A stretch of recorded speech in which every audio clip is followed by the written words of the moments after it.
राधा स्वामी जी। आज की जो बात है वह सावन सिंह महाराज के समय की है। एक परिवार था जिनमें उनके माता पिता और उनके दो बच्चे थे। एक लड़का था और एक लड़की थी।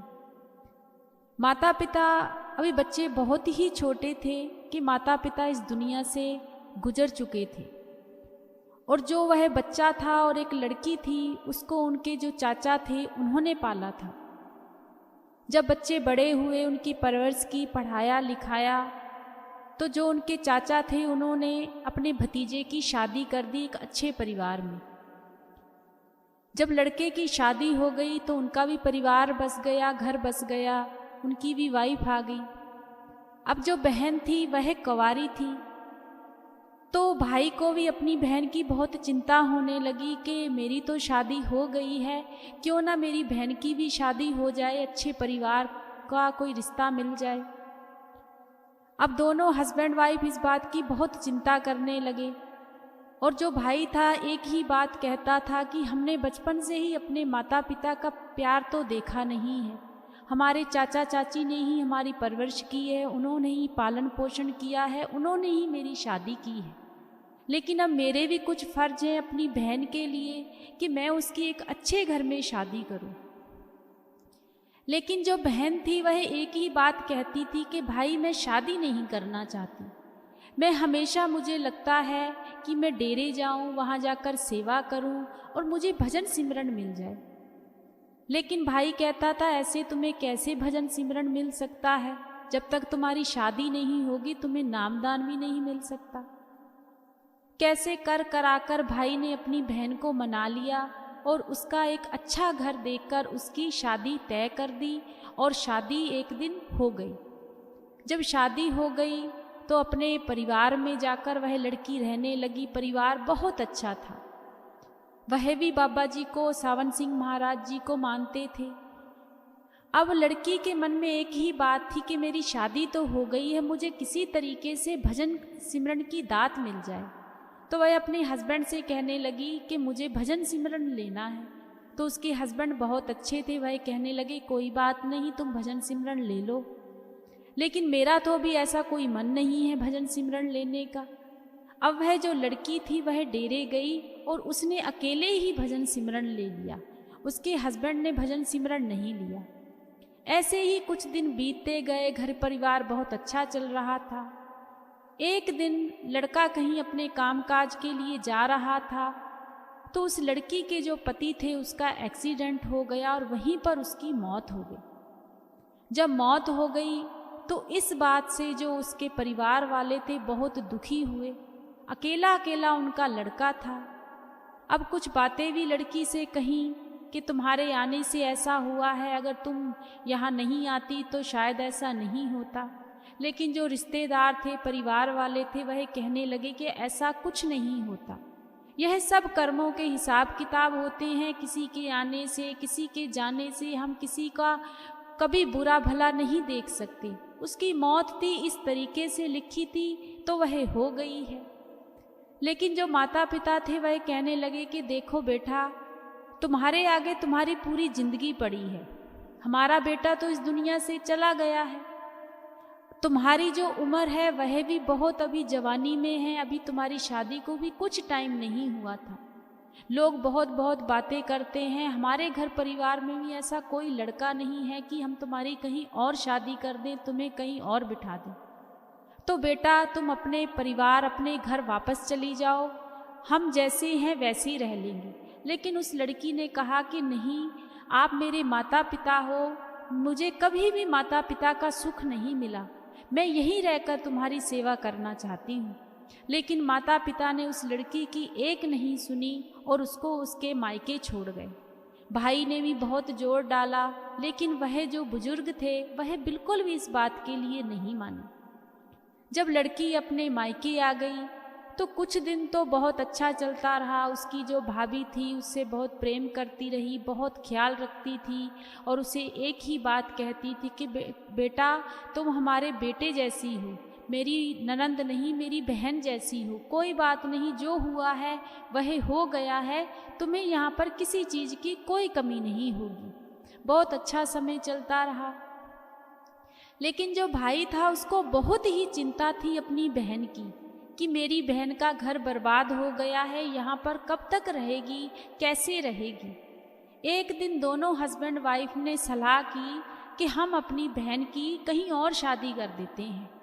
जब इस बात का बहन को पता लगा तो बहन अपने भाई से और भाभी से कहने लगी कि मेरी आप दूसरी शादी मत कीजिए।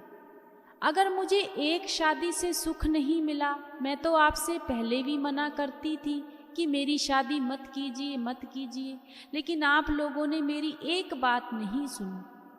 लेकिन आप लोगों ने मेरी शादी की, इसके लिए मैं आपका बहुत शुक्रगुजार हूँ, क्योंकि मुझे जो मिलना था वह मिल गया। मुझे मालिक का नामदान मिल गया, भजन सिमरन मिल गया। अब मुझे किसी पति की ज़रूरत नहीं है, किसी परिवार की ज़रूरत नहीं है। मुझे करना है तो सिर्फ और सिर्फ भजन सिमरन करना है। जब यह बात उसकी भाभी ने सुनी तो भाभी को बहुत क्रोध आया। तो भाभी कहने लगी, यह तुम क्या कह रही हो, शादी नहीं करनी? क्या सारी जिंदगी तुम हमारे सिर के ऊपर ही बैठी रहोगी? क्या हमारी कोई जिंदगी नहीं है? तुम्हें तो हमने एक बार अपने गले से उतारा, तुम हमारे फिर आकर गले पड़ने लगी हो। जब यह बात उस लड़की ने सुनी तो उसकी आंखों में आंसू आ गए। तो वह लड़की अपनी भाभी से कहने लगी कि भाभी, मेरे माँ बाप तो बचपन में ही मर गए थे। मेरा बड़ा भाई है और आप मेरी बड़ी भाभी हो, माँ के समान हो। आप यह कैसी बातें कर रही हो? मुझे शादी नहीं करनी। मैं आपसे सिर्फ एक ही गुजारिश करती हूँ, मुझे एक कोने में कोई थोड़ी सी जगह दे दीजिए। मैं उसी कोने में रही जाऊंगी और मैं घर का सारा काम करा करूंगी। कभी आपको शिकवा शिकायत का कभी मौका नहीं दूंगी। कभी आपसे कुछ भी नहीं कहूँगी, कुछ लूँगी नहीं। कभी भी मैं आपके किसी काम में कोई अड़चन नहीं डालूंगी। मुझे ज़्यादात नहीं चाहिए, मुझे कोई पैसा नहीं चाहिए इस घर से। जब यह बात भाभी ने सुनी तो उसके दिमाग में आया, यह तो बहुत अच्छी बात है, चलो काम काज के लिए एक फ्री की नौकरानी मिल जाएगी। लेकिन भाई इस चीज़ से बहुत उदास हुआ। भाई अपनी बहन से कहने लगा, यह जो तुम बातें कह रही हो ना, यह सारी जिंदगी निकालनी बहुत मुश्किल है। ऐसे कैसे तुम्हारी गुजरेगी? तो वह लड़की अपने भाई से कहने लगी, नहीं भाई, बस मुझे एक कमरे का एक कोना ही चाहिए जिसमें मैं रही जाऊंगी, और जो मैंने कहा है बस मैं वही करी जाऊंगी। अब वैसे ही हुआ। अब वह लड़की घर का सारा कामकाज करती थी, लेकिन उस लड़की का जो भजन सिमरन की तरफ रुझान था वह बहुत ज़्यादा था। सारा दिन वह लड़की काम करती थी। एक काम निपटता था, भाभी दूसरा काम बता देती थी, दूसरा निपटता था तो तीसरा बता देती थी। ऐसे ही वह सारा दिन काम करती थी, लेकिन अपने गुरु का जो सिमरन था वह सारा दिन उसके अंदर चलता था, और रात को वह सोती नहीं थी, सिर्फ और सिर्फ भजन सिमरन करती थी एक कोने में बैठकर। इस चीज़ से उसे बहुत खुशी थी कि मुझे मालिक ने इतना कुछ दिया है। ऐसे ही समय जो था वह बहुत रफ्तार से गुजर रहा था, लेकिन उधर जो भैया भाभी थे उनके घर कोई औलाद नहीं थी। वह अपनी औलाद से बहुत चिंतित थे। इसी के ही जाते वह पता नहीं कहाँ कहाँ जाते रहते थे, किन किन सियानों के पास जाते रहते थे, कौन से धागे तवीत करवाते रहते थे। कुछ लोग तो ये भी कह देते थे कि जो तुम्हारे घर पर बैठी हुई है पहले तो उसको घर से निकालो, सारा का सारा तो कसूर उसी का ही है। जब यह बात वह भाभी सुनकर आती थी तो आकर सबसे पहले अपनी ननद से ही लड़ती थी कि सारा का सारा दोष तू ही है, जब तक तू इस घर से नहीं जाएगी हमारे घर कोई औलाद ही नहीं होगी। अब जब यह बात वह लड़की सुनती थी तो एक ही बात कहती थी कि भाभी, मेरे जाने ना जाने से तुम्हारी औलाद का क्या कनेक्शन है? मैं थोड़ी ना चाहती हूँ कि आपकी कोई गोद ना भरे। मुझे तो खुद खुशी होगी जिस दिन मेरे भाई और भाभी के घर खुशियाँ आएंगी, लेकिन आप मुझे ऐसे दोष मत दिया करो। ऐसे ही समय गुजरता गया। उस लड़की को ताने जो थे मारते रहते थे सारा सारा दिन, लेकिन लड़की पर कोई भी असर नहीं होता था, क्योंकि मालिक की उस पर बहुत ज़्यादा मेहर थी। 10 से 12 साल ऐसे ही हो गए। उस लड़की का जो भजन सिमरन था बहुत मजबूत हो गया, बहुत पक्का हो गया। मालिक से एक जुक हो गई, एक मिक हो गई। एक दिन वह अपने भैया और भाभी के पास बैठी हुई थी तो अपने भाई से कहने लगी कि भाई, आपने मुझे जिंदगी की बहुत बड़ी खुशी दी है। तो भाई कहने लगा कि बहन, मैंने क्या खुशी दी है, जिंदगी तेरी खराब हो गई है।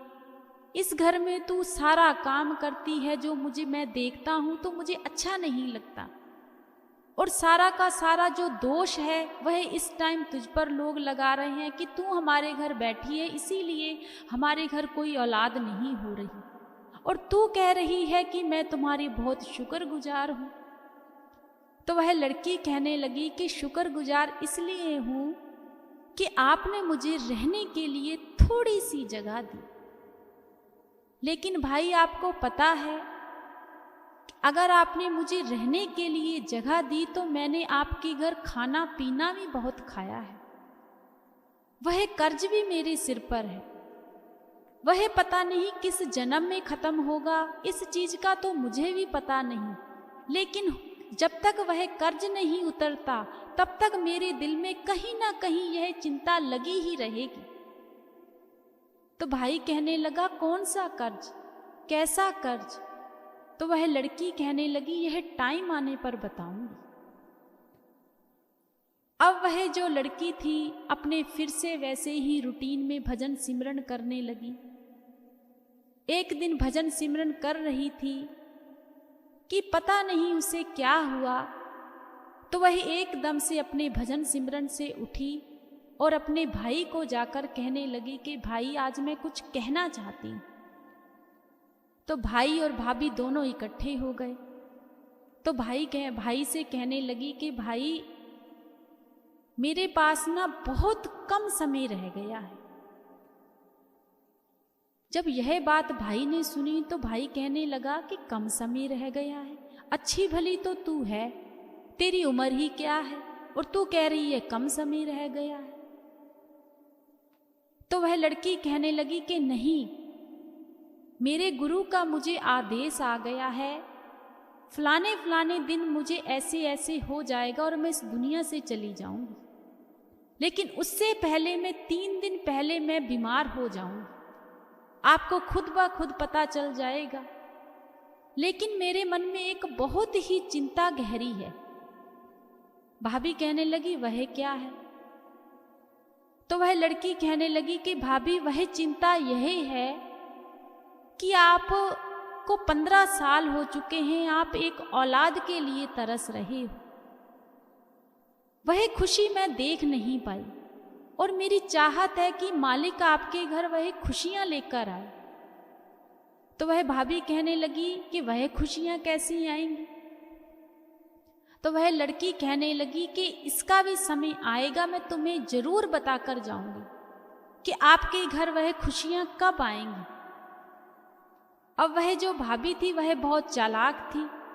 वह सोचने लगी कि ऐसे ही बोल रही है, ना तो यह मरेगी, ना ही इसे कुछ होना है, यह सब कुछ ऐसे ही चालाकी से बातें कर रही है, ऐसा कुछ भी नहीं है। ना ही भाई को भरोसा हुआ। भाई कहने लगा कि तू लगता है सारी सारी रात जो भजन सिमरन पर बैठी रहती है ना, उसी का ही दिमाग पर तेरे कुछ ज़्यादा ही असर हो गया है, ज़्यादा भी भजन सिमरन नहीं करना चाहिए, पता नहीं कैसी बहकी बहकी बातें करती रहती है। वह लड़की एक ही बात कहकर वहां से चली गई कि समय आएगा जरूर बताऊं। कुछ ही दिन बीते कि वह लड़की की तबीयत खराब हो गई। जब सच में एक दिन पूरा लड़की की तबीयत खराब रही, जब अगला दिन भी आ गया, तो भाभी ने सोचा कि शायद यह लड़की कहीं ना कहीं सच कह रही थी, यह तो सच में बीमार हो गई है। अगर यह बात सच हुई तो सिर्फ एक ही दिन और रह गया है फिर तो इसके पास, पर यह मुझसे एक बात कह रही थी कि मैं तुम्हें बताऊंगी कि तुम्हारे घर खुशियां कब आएंगी। तो मैं जाकर पूछती हूं इससे। वह भाभी अपनी ननंद के पास गई। ननंद की बहुत ज्यादा तबीयत खराब थी। भाभी ने हाथ जोड़कर सबसे पहले तो अपनी ननंद से माफी मांगी कि तू सच में कहती थी कि तू मेरी बेटी जैसी है और मैं तेरी माँ जैसी हूं, लेकिन मैंने तेरे पर कभी कोई भरोसा नहीं किया। लेकिन आज जो तेरी हालत है, जो तेरी तकलीफ है, वह सच में मुझसे नहीं देखी जा रही। तू मुझे बस इतना बता दे कि जो तू कह रही थी क्या वह सच में सच है। तो उस लड़की की आंखों में आंसू आ गए। तो वह कहने लगी, हाँ भाभी, यह सब कुछ सच है, लेकिन उससे पहले जो आप मुझसे पूछने आए हो वह मैं बता देती हूं। मेरे जाने के बाद आपके घर 2 बच्चे होंगे। आप यह बताओ आपको क्या चाहिए। तो भाभी कहने लगी कि दीदी मुझे तो चाहे बेटा मिल जाए चाहे बेटी मिल जाए, मेरी तो कोख हरी होनी चाहिए। तो लड़की कहने लगी कि फिर 2 बच्चियां आएंगी, 2 बेटियां जन्म लेंगी आपके घर। लेकिन जो बड़ी बेटी होगी, जब वह आपके घर जन्म लेगी, जब वह बड़ी हो जाएगी, तो उसकी भूल कर भी शादी मत करना। और जो छोटी बच्ची होगी वह दुनिया की जहान की तुम्हें सारी खुशियां देगी। जो जो आपकी चाहत होगी वह पूरी करेगी, सारी की सारी वह खुशियां आपको देगी। तो वह जो भाभी थी उसकी आंखों में सिर्फ और सिर्फ आंसू थे। तो लड़की कहने लगी, यही सच है बस। ऐसे ही अगला दिन भी आ गया और उस लड़की की मौत हो गई, वह इस दुनिया से चली गई। भैया भाभी बहुत ज्यादा रोए। उस दिन उन्हें एहसास हुआ कि पता नहीं हमने कौन सी एक अच्छी रूह अपने घर से निकाल दी। कुछ ही महीने बीते कि उनके घर मालिक ने बेटी को जन्म दिया। जब बड़ी बेटी का जन्म हुआ तो सिर्फ और सिर्फ ननंद याद आई कि मेरी ननंद मुझसे कहकर गई थी कि आपके घर एक बेटी पैदा होगी। बहुत परिवार खुश। 1-2 साल बीता, मालिक ने एक और बच्ची को पैदा किया। घर में 2 किलकारियां गूंजने लगी, खुशियां गूंजने लगी। दोनों माँ बाप ने अपनी दोनों बच्चियों को बहुत अच्छी तरीके से पढ़ाया लिखाया, उनकी परवरिश की। वह जब बड़ी हो गई, अब बड़ी बेटी का तो ध्यान एक ही था कि बस बाबा जी के ऊपर बहुत ध्यान करती थी, मालिक से जुड़ी हुई थी और भजन सिमरन वह शुरू से ही करने लगी थी। तो जो माँ थी उसको पता था कि मेरी ननंद यह बात कहकर गई है कि बड़ी बेटी की शादी नहीं करनी। एक दिन जब बड़ी बेटी से शादी के लिए पूछा तो उसने साफ मना कर दिया। छोटी बेटी थी, वह बहुत चुस्त थी, बहुत ही एडवांस थी, सब कुछ कामकाज करती थी, बड़ी चुस्त रहती थी, पढ़ाई लिखाई अच्छी की। माँ बाप ने उसकी शादी एक अच्छे परिवार में कर दी और वह लड़की फौरन चली गई। जब सारा कुछ अच्छा हो गया, जब लड़की छोटी जो बहन थी जब फौरन चली गई, उस दिन जो बड़ी लड़की थी वह इस चीज को देखकर बहुत खुश हुई। भजन सिमरन उस लड़की का भी बहुत। एक दिन बैठी हुई थी तो अपने माता पिता से कहने लगी कि आप मेरे पास आकर बैठो, मैं आपसे कुछ कहना चाहती हूँ। माता पिता पास में आकर बैठ गए। काफी उम्र हो चुकी थी उनकी भी। तो लड़की कहने लगी, माता आपने मुझे पहचाना नहीं? इतने समय से मैं आपके घर रह रही हूं, आपने बिल्कुल भी मुझे एहसास भी नहीं किया। माँ कहने लगी, कैसी बातें कर रही हो बेटा, एहसास क्या करना है, तुम तो मेरी बड़ी बेटी हो ना, क्या एहसास करूं? मेरे पास ही तो रही हो, मेरे हाथों में तो पली बड़ी हो, भजन सिमरन करती रहती हो, बैठी रहती हो। तुमने कहा शादी नहीं करनी, देखो तुम्हारी छोटी बहन फौरन भी चली गई, आज कितनी खुश है। तो लड़की की आंखों में आंसू आ गए, अपने पिता से कहने लगे कि पिताजी आपने भी नहीं पहचाना मुझे। पिताजी भी वही बात। तो लड़की कहने लगी, क्या आपको किसी चीज का कुछ एहसास भी नहीं हुआ? एक पल के लिए भी कुछ तो सोचो, कुछ एहसास तो करो। तब वह जो माँ थी वह कहने लगी कि बेटा, एक चीज मैंने देखी है तेरे में। हमारी जो ननंद थी ना, जो तेरी फुआ थी, वह भी ऐसे ही भजन सिमरन किया करती थी, बहुत भजन सिमरन करती थी। बस वही चीज मैंने तेरे में देखी है। तो लड़की की आंखों में आंसू आ गए और वह रोने लगी। वह कहने लगी, माँ मैं वही हूं, मैं तेरी ननंद ही हूं। तो माँ जो थी उसके होश उड़ गए और हक्की बक्की रह गई। वह अपनी बेटी को कहने लगी, तेरा दिमाग खराब हो गया है, तू कैसे हो सकती है? वह तो मर गई है। तो लड़की कहने लगी, वह मरी थी, लेकिन उसके जो कर्मों का हिसाब किताब था, जो दाना पानी था, वह इस घर में रह गया था। मैंने आपसे कहा था ना कि आपके घर 2 बच्चियां पैदा होंगी, आपके घर एक ही बच्ची पैदा होनी थी, वह मैं थी। लेकिन मैंने मालिक से कहा कि मालिक, मैं उस घर में तब जाऊंगी दोबारा से जब उस घर में एक बच्ची को तू और देगा, क्योंकि मैं उस घर की किलकारियां कभी खत्म नहीं करना चाहती। तो मेरे मालिक ने मुझे दोबारा से जन्मों का हिसाब किताब चुकाने के लिए दोबारा से आपके घर भेजा। आज वह जो मेरे कर्मों का हिसाब किताब था, जो दाना पानी था, वह सब कुछ खत्म हो गया, कुछ भी नहीं बचा। अब आप अपनी छोटी बेटी के पास फौरन जाकर रहना, वहां आपको सारी खुशियां मिलेंगी। तो माँ बाप कहने लगे, ऐसे कैसे हम फौरन जाकर रहेंगे? तुम्हें हम कैसे छोड़ सकते हैं? हम तो तुम्हारे पास ही रहेंगे यहीं पर, हम नहीं जाएंगे फौरन। तो लड़की कहने लगी, मेरा तो दाना पानी ही खत्म हो गया है माँ, मैं तो बस जाने वाली हूं। मैंने तो बस कुछ सालों के लिए उस मालिक से गुजारिश की थी कि मुझे कभी जिंदगी में भी जन्म मत देना, लेकिन जो लेना देना होता है, जो कर्मों का हिसाब किताब होता है, वह मालिक को पूरा करना ही पड़ता है। वह आज मेरा खत्म हो चुका है, अब कुछ ही दिन रह गए हैं, मैं इस देह को छोड़ दूंगी और यहां से अलविदा कह जाऊंगी।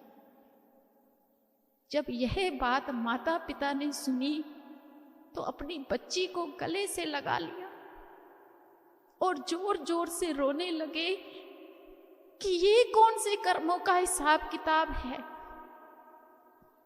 पहले हमारी ननद इस दुनिया से गई, अब तुम ही हमें छोड़कर जा रही है। तो लड़की कहने लगी, माँ इतनी खुशियां भी तो देकर जा रही हूं, सिर्फ मैंने ही आना था इस दुनिया में।